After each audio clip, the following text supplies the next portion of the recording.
check your air filter. We checked it recently. I guess it ain't quite dirty enough. Yeah, it should be replaced. But not this trip. I believe that's a 1/2 inch. There's 3 bolts down here. I forgot to notate what time we're starting. It's about 4:51. I cleaned up the gearbox we're going to put back on it because it was all covered in mud and grease. We're putting the original one back on. Come to find out, the popping noise was not the gearbox. Of course, it wasn't the ball joints I replaced. I even swapped out the whole axle. Turned out to be a thing I'll show you later. And that's all out of the way. The first thing we can do is take off the hoses. The low pressure goes to the driver's side of the pump. This one has a spring clip, I think they all do. We can there we go.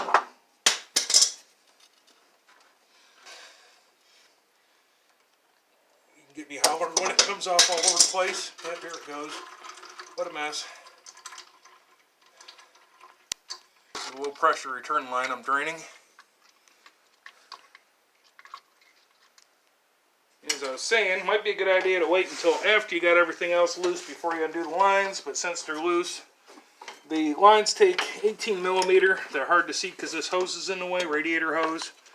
Since I do not want to replace coolant, I'll just go ahead and undo these lines and deal with the mess. This is a good reference for me or anybody else. See this short little piece here? It goes on the driver's side of the gearbox. Point down to the driver's. That's where that goes. Now I can get to the other side, and we'll undo this one, and we'll make a little bit more mess under there, but we have kitty litter. This hose is really in the way, so if you plan on doing a radiator swap, same time that might be good. I don't know of any reason why you would need to change the gearbox. We thought it was a gearbox making a popping noise, but it's actually that bracket down there that holds the track bar that was not tight, and it was making popping noises. And of course, making it steer terribly. This pump was on an old rusty parts Jeep, and it was removed and left sitting out in the weather, and maybe it got rust in there, and that's why it just doesn't want to act right. While I'm up here, I'll go ahead and get this, it's a 13 millimeter bolt that holds the input shaft.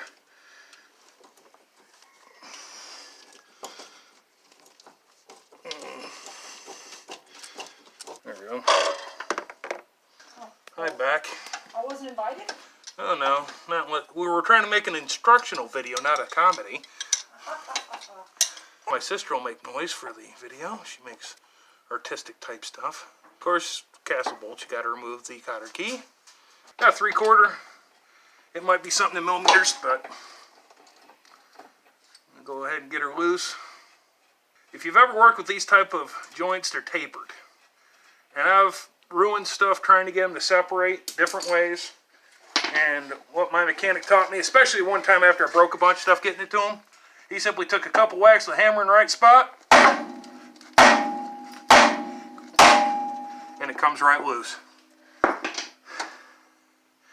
That is how you get that done. It's probably the most useful information. Well, we're under here, this part right here, I don't know if the camera can see it, that part wasn't tight, and that was moving back and forth, causing it to make popping noises. And so... okay, we got that loose. Now we need to undo these 3 bolts that hold. You notice on the camera, I have this extra bumper. I actually had to notch that out because it's hard getting this thing to go back in. 3 bolts that actually physically hold it.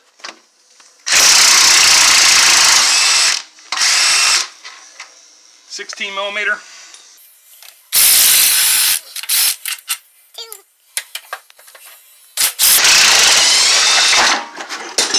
And it would help if you're actually hanging onto the unit when you drop it down. Oops. This piece is important. I got it. Obviously this goes on one way. And if we get the input shaft onto there and then get it set up in there. You want to have a big screwdriver handy because you're going to need something to hold it up while you try to get the bolt started, which is a major pain in the rear end. Flat spot here on the input shaft. There's a flat spot on the drive shaft itself. You should be able to turn this by hand. If you're not, you probably got a crappy steering box like the one I put in initially. This thing is heavy. The shaft will only telescope when it's crap the bed.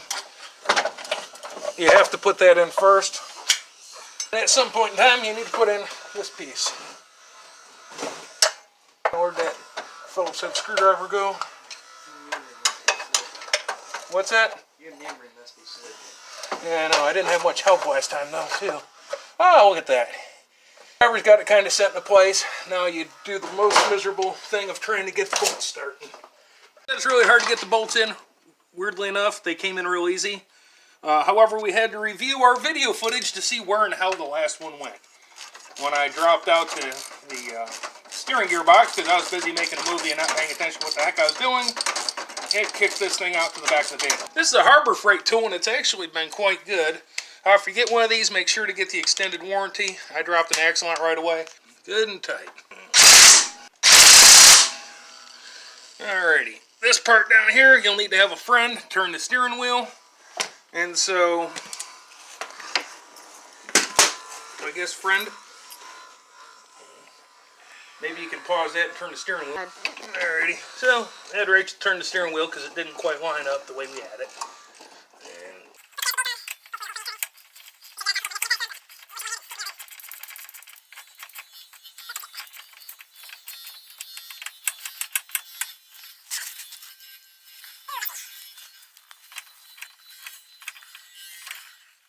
there's that hole. I think it's right in there.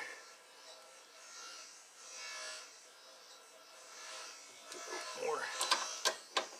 Yeah, line up these holes. There's probably a trick to it. I don't know the trick. So when you watch this, you can comment and tell me what the trick is. Good enough. Just so if it just can't fall back out. As you saw in the video, this one goes on the driver's side, so the other one goes on the passenger side. This hose is a pain in the tush. So if you happen to be thinking about that new radiator or something, or just a good flush and fill, be good to get this dang thing out of your way.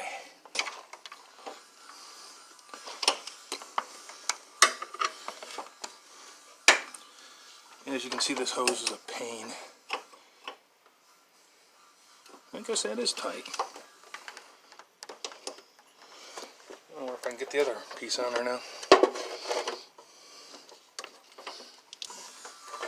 It's in my way. I know it was tight already.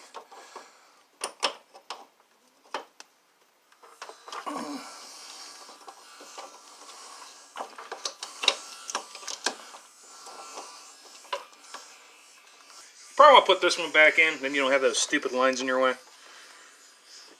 I guess anything in mechanics, you always got that hard part to get in there. See, that's the bolt that holds on the input shaft. And that's a 13 millimeter. There it goes. You can turn either way. The ratchet part's broke.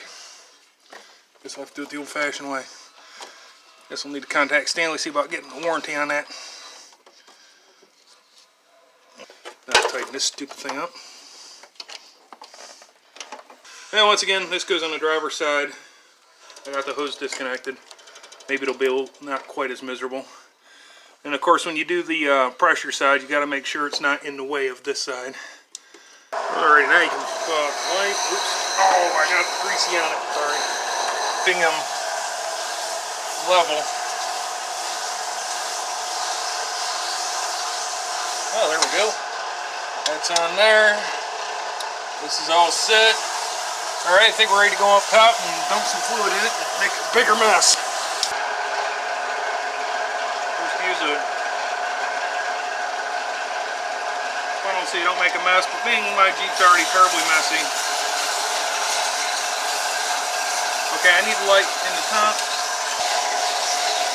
Oh yeah, it's way over. It's supposed to be down here. And then maybe it'll go down when it gets pumped into there.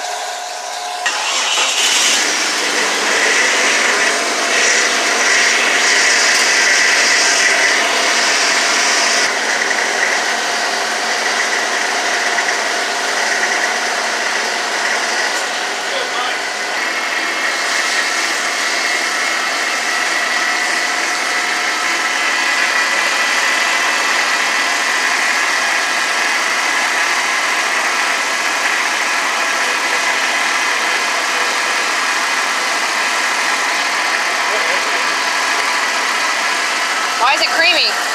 Because the air mixed with the oil, there was air in the gearbox because it had been sitting on the garage floor for a month.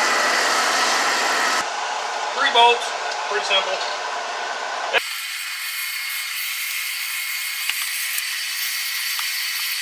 This World of High Finance, we might want to consider a new air filter.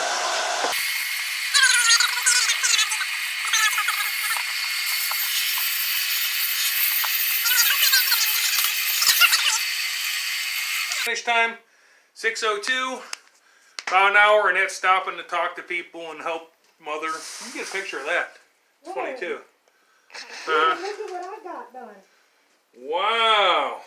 Bye. Bye. Thank you for watching. Thanks for watching. Ready? Yep. Okay.